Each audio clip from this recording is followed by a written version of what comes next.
morning. Sesame Street was brought to you today by Eastern philosophy. Becoming and unbecoming, neither are sweet frosting, nor are they a head aching.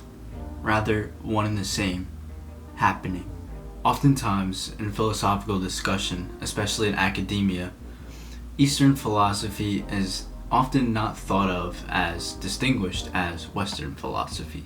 Some people, like Alan Watts, Aldous Huxley, and even the Beatles, have popularized it, but only for a limited time. Nonetheless, I feel it has great ideas to offer, and so it's going to be sort of this loose theme for this episode of Poems to Ponder. We're starting with this poem, because I feel as if it's probably the most fundamental. Eastern philosophy, Buddhism, Hinduism, Taoism, etc. stress the importance of being, capital B, and that's done through shedding the idea or sort of the feeling of the self, and more specifically, the negative aspects of the self. Further, there's no negativity or positivity to this whole process. It's simply just happening. And so, in other words, life is just happening. Aside from the obvious facets of society that we need to fix, I feel as if this is a really freeing thought that Western philosophy and even Western religion won't really give you. Life is happening and there's nothing we can really do about it. If anything, it's urging us to acquiesce to it, if that makes sense. And I just wonder, what if political leaders thought this way? From birth, infant sea turtles seek the safety of unknown waters. Home. The universe does not know this. I feel as if we've all seen the footage of the race for survival just moments born sea turtles face when they race across the beach in every generic nature documentary. And if you haven't, well, I just described it, and I'll probably put in some footage there, so what am I really on about? Anyways, in sort of the same vein as the first poem, I feel as if these moments in organic history, or like the biological timeline, if that makes sense, just events that happen in nature, I feel as if they don't really mean anything, at least emotionally, and you'll see what I mean. Yes, of course it's okay to be fascinated with these kinds of events, but I feel as if assigning any positivity or negativity towards them is just humanity imposing itself onto these events.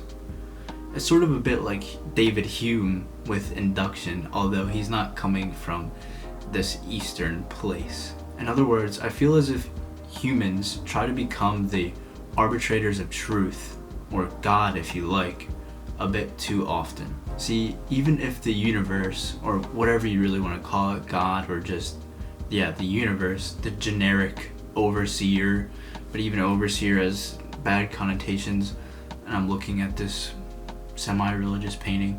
Anyway, even if the universe did see it and was aware of the sea turtle race for survival, it doesn't really logically follow that it would assign or attach any significance to it. Additionally, I think that the sea turtles serve as an interesting metaphor for humans. It seems to be the case that we're often clamoring for unknown things, the race for the safety of those unknown waters. And this serves as a way to sort of take our minds off the fact that we might still be on the dangerous sands. The solution to this fact can be quoted from Tame Impala's Let It Happen. In all seriousness though, this song evokes sort of this sentiment of non-being, the sort of reduction of the over-application of the self onto life itself. I know it could seem sort of hippie-ish and out there and zany, but I do indeed recommend it. The earth begs for empathy, the sun begs for smiles, the clouds beg for contemplation, and life begs for love. Now, this is my first attempt at doing something poetic in an alliterative way, so don't clown me. Anyways, the main point here is that love is the perfect way to be, and there's a capital B again for you. It reduces the self in a way that's really unexplainable, in romantic ways, friendly ways, the list goes on. And sort of in an attempt to anthropomorphize these aforementioned things, the earth, the sun, and the clouds, I don't think it's really too much of a stretch. I don't think I'm going out on a limb to say that they'd want these things: empathy, smiles, and contemplation. So if you somehow anthropomorphized life, or you gave consciousness to the concept of life, even though it's tricky to wrap your mind around, I don't think it's that much of a stretch to say that it would want love. And of course in the sort of non-self way, which leads us up very nicely to the last poem. Love as a way to be, not as a way to receive. Just as perception changes upon minuscule differentiation, sunglass to sunglass. Nowadays, I think we understand, let's say more than feudal England or canonical Westeros, that love is not a transaction. But we're still not all the way there.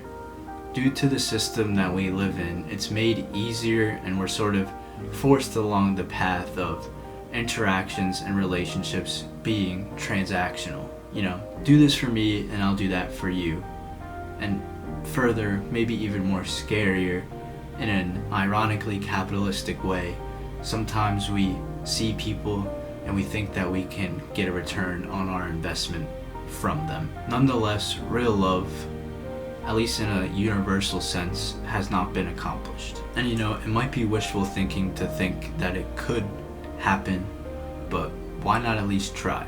After all, we can't expect transactional love, which probably isn't even real love, to sort of see us through. Especially seeing as it's so subjective. From sunglass to sunglass, it looks different for everyone, this transactional love. It feels as if true love begins with an acknowledgement of humanity.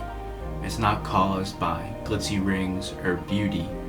It's rather this mutual shared understanding, because in both cases, it's two beings being, capital B, together. Peace and love. Let me know if you want to see more. Comment down below, like and subscribe, and comment and share everyone, and show everyone and share with everyone, and drop comments down below and poems of your own, and leave any critiques and anything like that, please. Thank you. Peace and love.